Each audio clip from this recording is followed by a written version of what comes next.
नमस्कार दोस्तों, हमारे चैनल में बहुत बहुत स्वागत है आपका। आज हम खड़े हैं चांदनी चौक मार्केट के लाजपत राय मार्केट में और हम आज सीधी बातचीत करेंगे मार्केट के प्रधान से, जिनका नाम संजय नागपाल जी है। आइए बात करते हैं। तो जितनी मिसाइल्स पाकिस्तान ने दागी, अगर वो मिसाइल्स के ऊपर अगर हमारे पास उसको रोकने का प्रावधान नहीं होता, S-400 नहीं होती, तो हमारे देश के अंदर कितनी तबाही हो चुकी होती।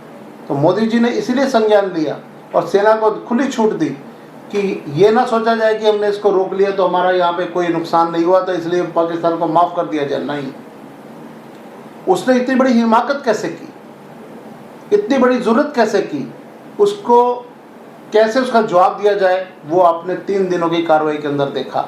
और उसके बाद कैसे उसको रोका, ये भी उनकी कूटनीति है। कैसे आर्थिक रूप से उसको ठोकना है उनको पता है, कैसे उसको इंटरनेशनल लेवल पे दबाव बनाना है उनको मालूम है।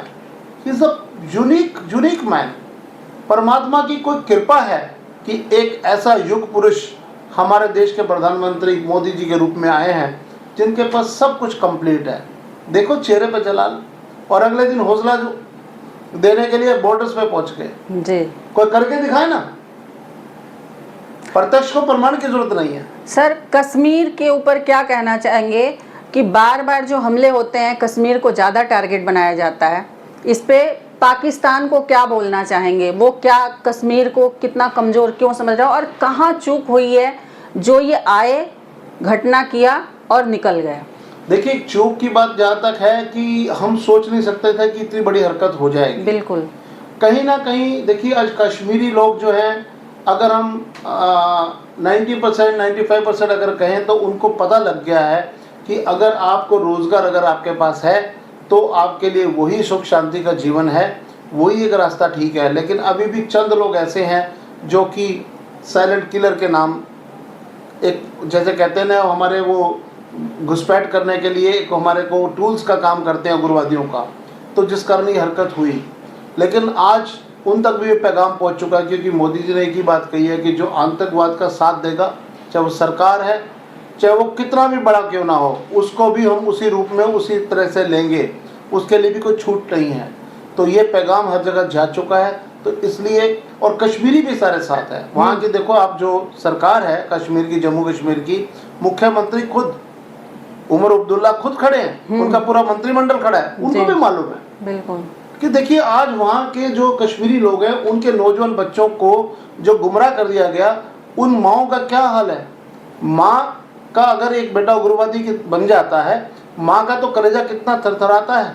माँ ने तो वो उसको शिक्षा नहीं दी, माँ तो माँ होती है। बिल्कुल सर। तो इसलिए वो भी ये समझते हैं कि कोई नौजवान और ना जाए, वो अपना कारोबार करें। और आज देखो कितना वहाँ पे रोजगार कश्मीर के अंदर उनको मिला, मुंह मांगे रेटों पे उनका काम हो रहा है। कितना उनके पास टूरिज्म था, तो इसके कारण टूरिज्म पे कितना इफेक्ट पड़ता है। बहुत ज़्यादा इफेक्ट पड़ा है सर। अभी बहुत लोग कहना ये चाह रहे हैं कि देश में जो हिंदू मुसलमान जो एक मुद्दा है, उसको भड़काने के लिए ये सारे काम किए गए हैं। तो इसमें आप क्या कहना चाहेंगे? देखिए, जहाँ तक आपने कभी भी मोदी जी को सुना होगा, उन्होंने कभी भी ये नहीं कहा कि अमुक कोई कास्ट है, अमुक कोई इस टाइप का कोई हिंदू की बात है। नो, सर, धर्म पूछ कर मारा गया, उन्होंने किया, आइडेंटिफाई करके मारा गया। देखिए, कभी भी आतंकवादी का कोई भी धर्म नहीं होता, लेकिन उसने एक ऐसा काम किया जिसके अंदर उसने दोनों को लड़ाने का काम किया। लेकिन थैंक्स टू मोदी जी और मुस्लिम नेताओं का भी मैं धन्यवाद करूंगा कि जिन्होंने इस मौके के ऊपर एकता का परिचय दिया। बिल्कुल। और मुस्लिम और हिंदू एक हो गए, कहीं भी कुछ नहीं था। क्योंकि रीज़न क्या है, सबको मालूम है कि हिंदुस्तान के अंदर हमारे भी मुस्लिम फ्रेंड्स हैं, हम बाकी कंट्रीज में भी देखते हैं, पाकिस्तान के अंदर जितने मुस्लिम हैं भूखे मर रहे हैं, उनको भी मालूम है।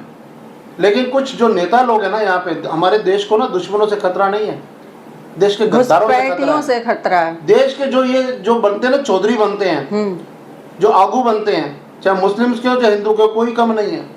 वो अपनी रोटियां सेकते हैं। अगर आप सही नीति से चलें तो कहीं कोई देश को, अगर हमारा देश सुरक्षित है तो सब सुरक्षित है। अगर मेरा हिंदुस्तान सुरक्षित है तो मैं सुरक्षित। बिल्कुल। आज मैं क्या चाहता हूँ, मेरे बच्चों के लिए अच्छा वातावरण हो, किसी तरह की कोई इस टाइप की कोई टेंशन वाली बात ना हो, अच्छा व्यापार चले, अच्छा कारोबार चले, सबकी जय जयकार है उसके अंदर। तो ये तो हमें सोचना पड़ेगा। और जहाँ पे इतना अच्छा हमारे ऊपर मोदी जी की जो सरपरस्ती है, तो हमें समझना होगा कि हम अपनी भावनाओं को अपने कंट्रोल में रखें, और जो हमारी आर्मी, जो हमारी नेवी, जो हमारी सेनाओं के और एयरफोर्स है, या हमारा गृह मंत्रालय है, हमारी जो प्रधानमंत्री जी हैं, वो जो चाह रहे हैं उस दिशा के अंदर उन आदेशों का पालन करके हम अपना अपना काम करें। सर, ये जो अभी जितना ये पहलगाम की घटना से हमारे देश की जनता जितना आक्रोशित थी, और ऐसा लगता था कि इस बार हमारी सरकार आर पार की लड़ाई लड़ेगी आतंकवाद के खिलाफ और पाकिस्तान को इस बार सबक सिखाएगी, लेकिन वो बीच में स्ट्राइक रोक दी गई। इससे जनता में कुछ निराशा भी हुई। क्या कहेंगे इस पर? देखिए, मेरी सोच घर बैठे एक लिमिट तक है। जो सेना हमारी तैनात है बॉर्डर्स के ऊपर, उनकी दूरदर्शिता, उनकी सोच, उनका लाइन ऑफ एक्शन, और जो अंडरस्टैंडिंग मोदी जी की और हमारे गृह मंत्रालय की, रक्षा मंत्रालय की आपस की है, जो कहते हैं कार्य कर रहा होता है ना, उसको पता होता है कि किस तरीके से काम को करना और कैसे नहीं करना है। आप ये भी तो सोचो कि क्या युद्ध ही इसका कोई हल है क्या? आज इसके पीछे अगर कभी कहते ना, अगर कोई एक कदम पीछे हटाता है तो कोई लंबी योजना होती है। आज पूरे विश्व तक ये मैसेज गया कि आतंकवादी देश है। अभी आप टर्की को देख लीजिए, अजरबैजान को देख लीजिए, और कितनी कंट्रीज है, बाकी भी तो बैठे हैं ना। इन दोनों को क्या दिक्कत थी? जिनको हमने पाला पोसा, जिनको हमने सपोर्ट किया, टर्की को, अजरबैजान को टूरिज्म हमने दिया, वहां से 30,000 करोड़ रुपए की चॉकलेट जो आती है सालाना हमारे हिंदुस्तान में, अब बायकॉट टू टर्की है। कोई बच्चा टर्की की चॉकलेट नहीं खाएगा। अरे दुश्मन के घर की चॉकलेट, वहां का पानी, boycott to Turkey, boycott to Azerbaijan. 3,000 crore रुपए का मार्बल आता है वहां से। अब हम अपना हिंदुस्तानी मार्बल लगाएंगे, टर्की का मार्बल नहीं लगेगा यहाँ पे। कॉस्मेटिक्स, पर्सेस, इनका कोड है 868869। जो बारकोड इंटरनेशनल है, जिस आइटम के ऊपर कंज्यूमर हर हिंदुस्तानी देखेगा 868869, अगर उस पर लिखा है तो वो मेड इन टर्की है, वो प्रोडक्ट कोई नहीं खरीदेगा। Boycott, 100% boycott. टूरिज्म के लिए 100% बायकॉट। कोई नहीं जाएगा वहां पे, कोई बाकू नहीं, कोई हमारा अजरबैजान नहीं, कहीं टर्की नहीं, कहीं नहीं जाना। इसलिए हमने इसको आर्थिक रूप से भी ठोकना है। इसको पता लगे कि तूने किया क्या हमारे साथ। हमने तेरे को पाला, कोविड के टाइम तेरी हेल्प करी, जब तेरा अर्थक्वेक आया तब तेरी हेल्प करी, तेरे को इसलिए पाला पोसा, इसलिए हेल्प करी। पीठ पे छुरा घोंपा तूने, और तू कह रहा मैं पाकिस्तान का साथ दूंगा। बिल्कुल बर्दाश्त नहीं किया जाएगा। एक एक हिंदुस्तानी इसका जवाब देगा कि टर्की के सारे पर टर्की फूड, जितना टर्किश जो यहाँ पे क्यूजन है, जो होटल्स हैं, रेस्टोरेंट है, वो भी सब बंद करें। कोई टर्किश नहीं। हम अपना हिंदुस्तान के अंदर, हमारे पास अपने खुद के क्यूजन बहुत है, बहुत से टेस्ट है। हिंदुस्तान से बड़ा कुछ भी नहीं। स्वदेशी अपनाओ और हर तरीके से आइटम तैयार करें। एक कहावत है पंजाबी में, कहते ना, कहता कुब्बे नू मरी लत किसी ने, कुब्बे का कुब सीधा हो गया। हमारी दिमाग की नसें खुल गई हैं। हिंदुस्तान हर तरीके से सक्षम है। हम ये मान के चलें कि हम अपने आप में अपनी मेक इन इंडिया इकाइयों को हम और स्ट्रॉन्ग करें। हम क्यों ना स्वदेशी अपनाएं। अपने प्रोडक्ट्स इंपोर्टेड बंद करो भाई, क्या लेना देना। अपने आप को स्ट्रॉन्ग करें। हमारी इकोनॉमी स्ट्रॉन्ग करने का एक ही तरीका है कि ऑफलाइन शॉपिंग, कोई ऑनलाइन शॉपिंग नहीं। बाहर की जितनी जो मल्टीनेशनल कंपनीज है जो कि online quick shopping, online shopping की बात करते हैं, अमेज़न वगैरह, सबका बायकॉट। बिल्कुल सही, स्वदेशी अपनाओ, हिंदुस्तान को स्ट्रॉन्ग करो। महात्मा गांधी का वो वक्त याद करो, जिस वक्त जब उन्होंने चरखा कात के ऊपर स्वदेशी की बात की थी। आज हिंदुस्तान को उसकी जरूरत है। भारत सोने की चिड़िया ना बने तो कहना। यह झटका जो हमारे को 22 तारीख को लगा है, यह झटका हमारे लिए संदेश है। अगर हम इससे सीख जाएंगे तो बहुत आगे बढ़ जाएंगे। सर, दूसरा सवाल ये है हमारा कि जैसे आगे हमारे प्रधानमंत्री जी और बीच में अमेरिकी राष्ट्रपति ट्रम्प का आना, जो मध्यस्थता कर रहे थे कि युद्ध को रोक दिया जाए, हमारे देश में ऐसी चर्चा है कि हमारे प्रधानमंत्री जी ट्रम्प के दबाव में आकर इसकी स्ट्राइक रोक दिया। क्या कहेंगे सर? आपको लगता है ऐसा? नहीं, हम तो जनता के सवाल। हरियाणा में खबर मोदी का ना किसी ने नवेरा आगे क्या करेगा यो, जी। कुछ ना पता उसका, उसने सब पता है, वो सब कुछ जाना है। वो अपने दिमाग से समझे नहीं चलते आप? हैं। 10 ट्रम्प रखा है वो अपने दो रहे, समझे मेरी बात? वो ना आता किसी के हाथ है। बस तो हम सारे के सारे हिंदुस्तानी जितने भी हैं, बस मोदी की हाँ में आकर जाओ, तो हम ये बाबा ले जाएगा हमने आगे बहुत। किसी भी अंतर्राष्ट्रीय दबाव में किसी दबाव में नहीं भेजा उन्हें सर। कोई देश कह के दिखाए, कोई प्रधानमंत्री, कोई शख्सियत कह के दिखाए ऐसे कि से नो टू ब्लैकमेलिंग। कौन कह रहा है कि परमाणु बम छोड़ेंगे? सारे डरते हैं, कांपते हैं गिद्दड़ की तरह। शेर ने क्या कहा कि ब्लैकमेलिंग बर्दाश्त नहीं करेंगे। क्या बात करते हैं सर आप? सर लास्ट क्वेश्चन, पाकिस्तानियों को क्या बोलना चाहेंगे आप?